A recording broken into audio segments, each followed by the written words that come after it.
paz do Senhor, meu querido irmão, minha querida irmã. Estamos aqui para a quarta lição do terceiro trimestre de 2021, cujo título é Elias e os profetas de Azerá e Baal. Vamos falar como Elias se relacionou com a idolatria prestada a essas duas divindades, Baal e Azerá. Vamos ver também quem são estes deuses. Baal era um deus cultuado pelos cananeus já muito antes até de Israel possuir a terra de Canaã.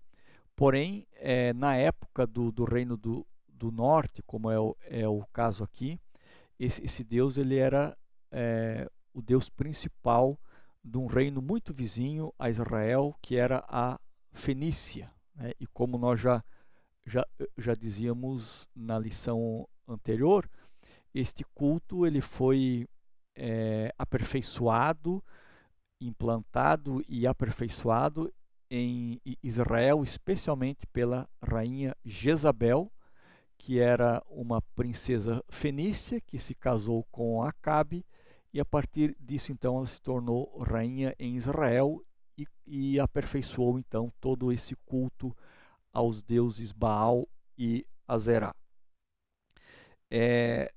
O deus Baal, né, ele era adorado no sentido de que o povo queria adquirir boas colheitas, queria ser próspero, né? E a partir disso, então, sua adoração foi cada vez mais implantada em Israel, e como se percebe, quando alguém quer adorar algum falso deus, aliás, e todos os deuses são falsos, óbvio, passa-se a dar as costas para o verdadeiro Deus. E este é um grande perigo da adoração desses ídolos. Como a atividade principal de Israel na época era uma atividade agropastoril, nada melhor do que introduzir um Deus que viria a trazer chuva e boas colheitas para o povo. Então, diante disso, Baal passou a ser cultuado exatamente nessa necessidade que eles tinham de terem boas colheitas e também chuva. Obviamente, né, que Baal, sendo um deus falso, ele não poderia promover isso, mas dentro do sincretismo religioso que estava se instalando em Israel, dentro de todas aquelas religiões mágicas, né, como esses falsos deuses exigem, ou sacerdotes dos falsos deuses exigem, começou-se então a introduzir todas essas perversidades em Israel, e inclusive com prostitutos e prostitutas cultuais que serviam a estes deuses, né? Isso veio trazer muita corrupção, muita miséria para o meio do povo. E a outra deusa que eles adoravam, além do deus Baal, era Azerá, né? Que em alguns lugares também é grafada como Astarte, ou ainda como Ishtar ou Ashera, né? E é representada por um poste ídolo, né? Por um símbolo cultual de madeira, portanto, e tanto pode ser também uma árvore ou uma estaca. Por isso que se diz que Israel adorava muitos falsos deuses nos montes, né? E se diz também, se fala muito em poste ídolo. Então, geralmente quando a Bíblia está falando em poste ídolo, está se referindo a essa deusa chamada Azerá. Ela era a deusa da fertilidade, do amor e da guerra. E logo que Israel chegou na terra prometida, da mesma forma também que foi com Baal, Azerá também foi introduzida sorrateiramente no meio do povo, e isso veio a trazer sérios prejuízos. E aí surge o contraponto, né, tanto do deus Baal quanto da deusa Azerá, que é o zelo de Elias pelo culto ao Deus verdadeiro, né? Elias era um profeta bíblico dos mais importantes, tanto é que ele apareceu no Monte da Transfiguração, e nessa ocasião aqui, né, em que ele confronta os deuses e os sacerdotes de Baal e Azerá, ele chama Acabe para este desafio no Monte Carmelo, aonde ele então lança o desafio de que ele faria um altar e também seria feito um outro altar em nome desses dois deuses falsos, e o Deus que respondesse com fogo então seria o verdadeiro Deus. E aqueles 850 profetas de Baal e Azerá ficaram desde manhã até a tarde, dando voltas em torno daquele altar que haviam feito, daquele bezerro que estava posto sobre aquele altar, e gritavam, e se retaliavam, e cantavam, e mancavam. Enfim, é uma cena dantesca e horrível, né? Porque no fim de todos aqueles rituais, aqueles homens estavam todos ensanguentados, né? Numa aparência muito terrível mesmo. E obviamente esse falso Deus não respondeu com fogo, e Elias então começa até mesmo a zombar deles, né? desse falso Deus, e começa a fazer provocações para eles. E aí chega a vez de Elias e invocar a Jeová, e ele não precisa fazer dança, ele não precisa entoar música, ele não precisa se retaliar, ele não precisa entrar em êxtase, ele simplesmente faz uma belíssima oração, e a partir daquela oração, então, Deus responde com fogo. E a belíssima oração de Elias, ela traz 3 elementos básicos, né? Segundo o pastor José Gonçalves. Esses 3 elementos básicos são que Elias tem uma visão correta de Deus, né? Isso se manifesta na sua oração, ele se refere a Deus como o único Deus. Elias tem uma antropologia correta, porque ele diz que eu sou o teu servo, e Elias também tem o seu pé e o seu coração fincado no lugar certo, que é a palavra de Deus. Então Elias tem a visão correta de Deus, ele tem a visão correta de si mesmo, e ele é alicerçado, abalizado pela palavra de Deus. Então, com base nisso é que Elias ora e desce fogo do céu. A idolatria é um pecado muito grave na Bíblia, aliás, um dos mais graves, né? E no próprio decálogo da lei mosaica é expresso de maneira muito clara que não poderia se ter nenhum outro Deus, não se poderia fazer nenhuma imagem de escultura ou de que ordem fosse, porque o relacionamento com Deus, o Deus verdadeiro, seria diferente de todos os demais supostos deuses que haviam. Os outros deuses eram adorados a partir de muitos rituais, mas especialmente de imagens visíveis. Mas para o Deus verdadeiro não poderia se erigir uma imagem visível, porque o relacionamento dele com os seus filhos seria através da sua palavra. Nenhum dos outros deuses tinha palavras para dizer para o seu povo. Eram apenas suposições, pois obviamente eles eram deuses falsos. E por isso então era necessário erigir alguma característica física que lembrasse este Deus e que fizesse o povo devotar-se a este Deus. Como este Deus não existia de verdade, era preciso criar uma imagem deste Deus. Mas para o Deus verdadeiro não se deveria criar nenhuma imagem física, porque ele se relacionava com os seus filhos. Ele deu para os seus filhos a sua palavra, e esta sua palavra seria suficiente para gerar fé nos corações.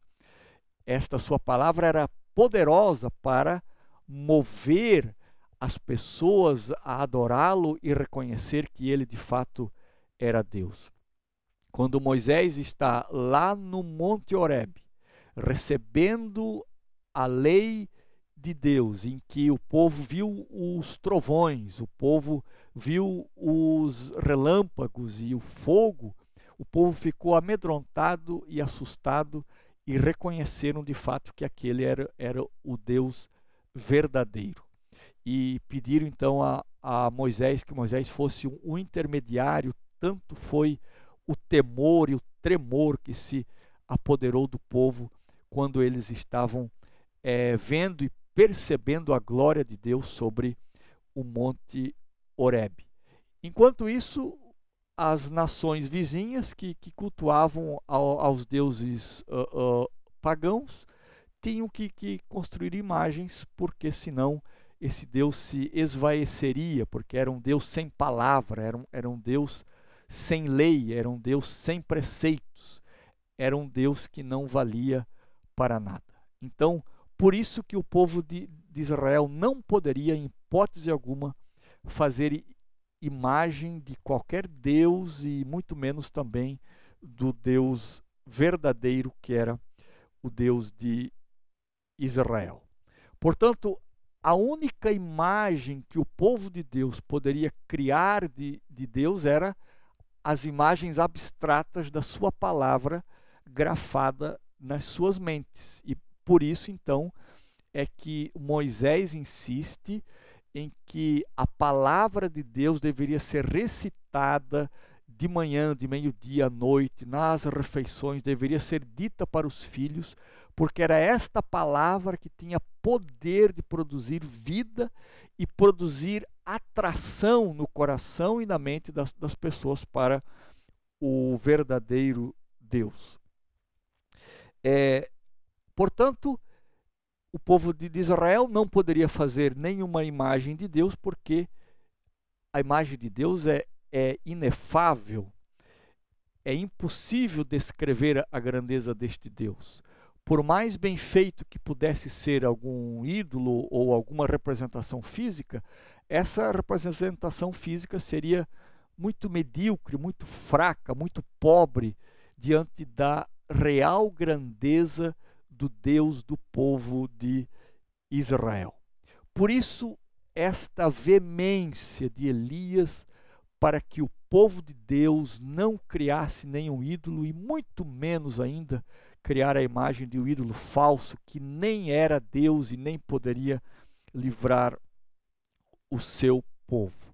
E Elias é este profeta, então, cujo ministério é voltado exatamente para combater todas estas formas de idolatria. E além da idolatria ser um Deus falso, impotente, que não tem força para nada, o próprio apóstolo Paulo, ele alerta para uma possível força espiritual demoníaca que poderia estar por detrás desses falsos deuses. E aí Paulo também faz sérias advertências para que o povo de Deus não se voltasse em hipótese alguma a algum ídolo. Embora no Antigo Testamento a gente veja de uma maneira muito veemente a contrariedade a qualquer imagem física de qualquer Deus que fosse, dentro do Novo Testamento nós temos uma ressignificação dessas imagens ou desses ídolos que as pessoas poderiam criar.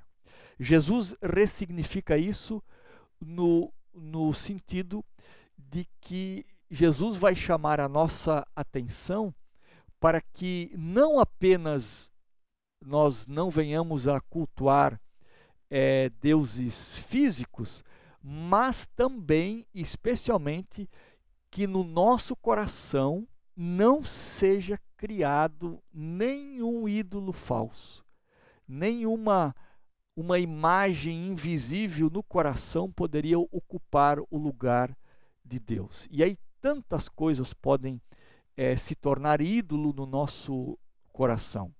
Muitas às vezes a gente aponta para os ídolos feitos de madeira, de pedra, ou de gesso, ou de qualquer outra coisa, e culpa essas pessoas, e de fato está errado. Porém, muito mais perigosos, porque são invisíveis e muitas vezes não são facilmente discerníveis, são os ídolos que nós criamos no nosso próprio coração. Por isso é preciso uma constante sondagem dos nossos corações, um perceber-se daquilo que realmente ocupa o lugar último nos nossos corações, para jamais permitirmos que qualquer ídolo se instale nos nossos corações. Porque nós muito facilmente podemos criar ídolos no nosso coração. E podemos também criar imagens caricatas do próprio Deus dentro do nosso coração, achando que estamos adorando ao Deus verdadeiro, quando na verdade estamos apenas fazendo uma projeção dos nossos próprios desejos, daquilo que nós queremos que Deus seja em nós. Portanto, a idolatria é um pecado perigoso e que sorrateiramente pode estar também presente nos nossos corações. Portanto, Jesus afirmou que onde estiver o vosso tesouro, aí estará também o vosso coração. E muitas das vezes esses ídolos eles se tornam no nosso tesouro.